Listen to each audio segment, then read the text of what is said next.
Welcome back to my channel. My name is Junior Lee. I'm a vacant land wholesaler and investor who has closed over 100 deals in my career. In this series, I'm going to go over every single wholesale deal that I've closed and give away enough information to hopefully inspire or give away enough knowledge to someone so that way they are able to be successful themselves. In this video, I'm going to cover my 11th wholesale deal. It was vacant land in Banks County, Georgia. And at the time, it was my second most profitable deal where I was able to net $10,000 on an assignment fee.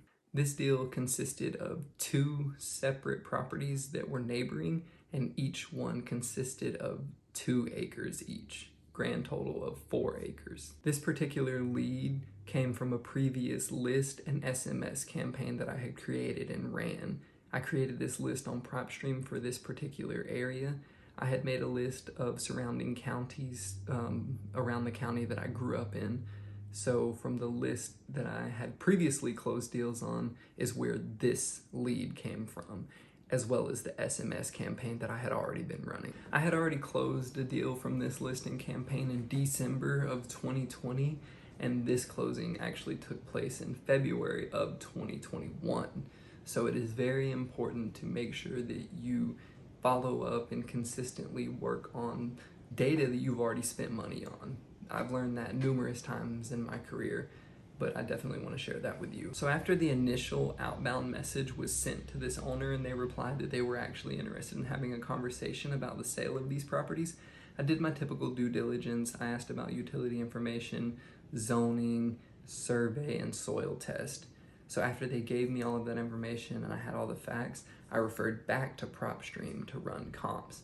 And I believed that if I got each property under contract for $15,000 each, that I would be able to find a buyer simply due to the fact that it was unrestricted. So my market was home builders, retail buyers that want to build a home, retail buyers that want to place a mobile home, or even a mobile home investor. So my pool of buyers was very, very broad.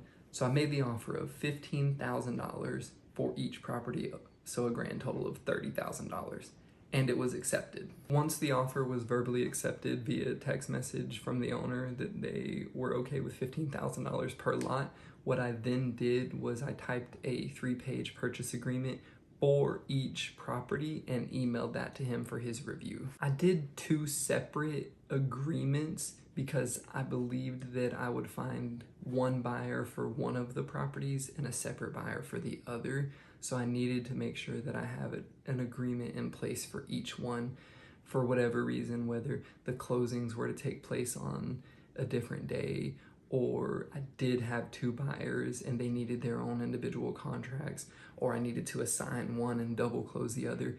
Anytime you're dealing with multiple properties, it is always good practice to divide the purchase agreement, especially if the properties are equal size and neighboring. It's very easy to just divide the purchase price by the number of properties that you are taking under contract. Now, if you are getting 2 properties under contract, let's say, and this is just an example, 5 acres on one street and the same owner owns half of an acre on another street and they want $500,000 for each, I wouldn't divide that by 2 and put $250,000 on the half acre and $250,000 on the 5 acres.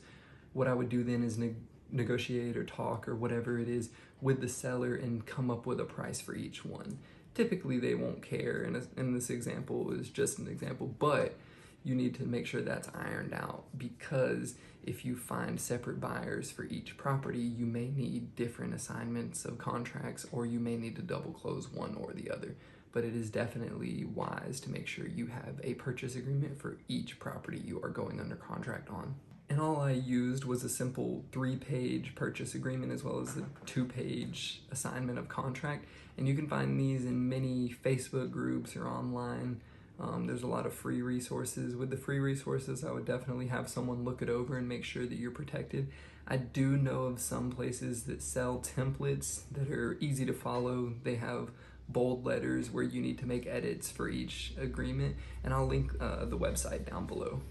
So once he had a chance to review both agreements, one for each property, and approve, I then simply sent each one through DocuSign for an electronic signature. Once he and I both signed, we were under contract. Now at this point, all I did was I went on Google Street View and Zillow for aerial screenshots of the property. I did not go and see the property, even though it was only a 35-minute drive from me. I know that the resources online that for virtual wholesaling work, whether it's the neighboring street over or if it's in Alaska. As long as you have Google Street View, 3D outlines, and aerial screenshots, a lot of times that can be enough. It obviously does benefit you to have over-the-top photos, boots on the ground, someone to take photos and videos of the property, drone footage of the property, whatever. That obviously will not limit you, but when you're first starting out, and even once you're going, a lot of the times you don't want to spend the time, effort, or energy on that. And this deal is a prime example of why it would be silly to make the drive out there or pay someone to do drone shots. Because once the property was under contract on December 30th of 2020, I put it on Facebook, in Marketplace, in Facebook groups. I messaged individuals that I knew that were investors and realtors in the area, and within one day, I had an all-cash offer at my asking, which was $5,000 assignment fee for each property. So the property was under contract for one day and was already assigned to an end buyer. Now, if I would have scheduled a time to go out there or paid a drone pilot to go out there, it could have taken 2 days, 3 days, a week, whatever time, when all I needed to do was the Google Street Views and the aerial shots. If there are instances where you know for a fact you need to do something above and beyond, obviously don't listen to me and do what you need to do. But a lot of the times you can get by with just the Google Street View. And you can actually do 3D outlines on Google Earth with a parlay layover. So my buyer was actually a retail buyer, meaning that they were going to buy it from me and then build or put a mobile home on it and live on the property. So they typically had bought real estate, houses, land through realtors, and I was a bit nervous to explain the wholesaling process, but when you're transparent and confident about what you're saying, a lot of the times that's all that is needed. I sent them the purchase agreements that were being assigned to them, as well as the assignment of contract for them to review. So once they read the assignment of contract and the contract that was actually being assigned to them, they were ready to sign.